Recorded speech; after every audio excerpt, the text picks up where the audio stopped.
I just want to thank you guys for educating me. You guys educate me all the time. Take today, for instance. For the first time in my life, I was called a cafone. You know, I don't remember that word from vocabulary class, so I had to look it up. And what it means is an uneducated Italian American. And I'm so thankful for this man for educating me. So the guy who wrote that I was a cafone, let's have a party. We'll celebrate. Shots are on me. I got 7 of them. Just kidding. Just kidding. I'm not a violent man. I'm a Christian man. I'm a Catholic man. But all kidding aside, he must be a smart man because he's a follower of that really smart, fancy doctor guy. You know, it was kind of funny. You know, I heard Dr. Taylor, and for some reason, I was expecting to see a cute little blonde with a stethoscope singing about her ex-boyfriend. I don't know. But it turns out to be a guy with a beard. But he must be really fancy and really smart because all his followers know everything, you know? And so anyway, I make this video questioning if this doctor guy was a racist because he wrote something that was racist. And I said, well, maybe we give him the benefit of the doubt. He don't realize it was racist. He did it for this, and this reason. But it really concerned me, all the racist comments I got from his followers. So I'm going to look into this, you know, and I see, you know, I'm basically a conservative guy. You know, I would be called a very conservative Republican guy. And, you know, I debate liberal Democrats all the time, every day, since I'm a teenager, you know. And I know the argument is always, you're racist. Whatever the debate is, you're a racist because they can't. Liberals' ideas are so empty. All they can do is destroy their opponent. They try and destroy the person rather than the argument because their arguments are so weak. So I get it. We don't like to hear this term racist thrown around because Democrats think everything is racist. They literally came out publicly, a professor, and said math is racist. So I get it. I get it. But just because Democrats call everybody and everything racist doesn't mean that racism does not exist. And I just want to do a little research before I start talking, but the stuff I'm hearing and the insults I'm getting a little nervous that there might be some racism in our church, the Holy Catholic Apostolic Church. And that's not right. That's not right. So we're going to find out who the racists are, and I'm going to give them an offer they can't refuse. Follow Jesus, repent, or go to hell. That's not me talking. I'm just reading a good book.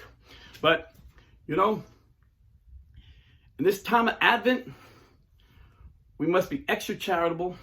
We must examine ourselves. And we must ask, am I misjudging people? I'm asking questions. I'm not saying someone's a racist. I'm not saying someone's a legalist. But I've noticed they go hand in hand. Legalism, and I'm going to do a video about this, how to, you know, I was in my, and there's 2 types of legalists.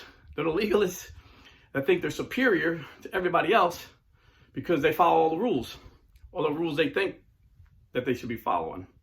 They usually make up the rules. And people that don't follow the rules they make up, they look down upon, like the Pharisees. But then there's the kind of legalists that many of us fall into. And I fell into it as a Protestant.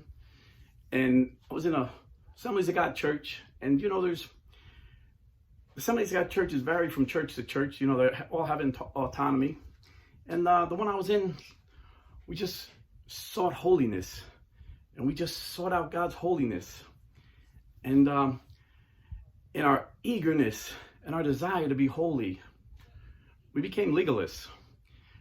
And we didn't look down on everybody else. We constantly looked down on ourselves. We didn't judge everybody else. We constantly judged ourselves. We beat ourselves over the head. We just we got to the point where we didn't even forgot how to receive God's grace. So when I meet a legalist, I give them the benefit of the doubt that they're that kind of a legalist. Because if they're the other kind of legalist, we got to turn over the tables and throw them out of the temple. But I'm going to end this really quick. I'm not, you know, this is nighttime. I usually don't make videos at night because I work all day, 12, 13 hours. I come home, shower, eat, and I just want to chill. But I felt like this Cafone, I actually like the word Cafone. The funny thing is, I thought he was like calling me something cool, like Capone. Like, I'm a Cafone. And then I looked at it. The funny thing is, I called my friend on the phone. I said, and my friend is really smart, and he knows all these big fancy words. And I said, you think I'm a Cafone, brother? He said, what the heck's a Cafone? And when I told him, he was drinking a cup of coffee. He was on the other hand. I heard him spit his coffee out and laugh for about 5 minutes. and we do this. He happens to be an African-American brother, but we laugh at the ridiculousness of racism and bigotry, because these are grown people thinking of these stupid ideas, like the word Dago. And, these weren't little kids that thought up these slur words. So we laugh, when we face racism, They don't get to us because we see how silly they are. But I'm going to do a video eventually showing you how legalism and racism converge and become a very dangerous cult. And, I'm hearing some things, and I don't want to say because I don't want to accuse anybody of being in a cult, but I'm hearing some things and seeing some things that got me a little bit worried. And, 95% of the Catholic Church is not racist. Just like 95% of America is not racist. We got to address the 5% maybe. I don't know. We're going to see. But I just want to end with this. It's Advent season. And at Advent, I think of John the Baptist. You ever wonder what John the Baptist looked like? He lived in the desert. Sure, he had this long beard, long hair. And it says he wore a garment of camel's hair and a leather belt around his waist. And his food was locusts and wild honey. If your church has a dress code, I don't think you would let John the Baptist in. Think about that. Is that a good thing or a bad thing? Or think about Jesus when he was in the house of the Pharisees and that woman came in and washed his feet with her hair. They knew right away, just looking at her, judging her appearance, that she was a sinner. How did they know that? By the way she was dressed? Would she be allowed in your church? And what about Jesus? His feet must have been dirty for her to wash them. Would Jesus even be allowed in your church? So this Advent season, instead of looking at other people, look at yourself, examine your heart.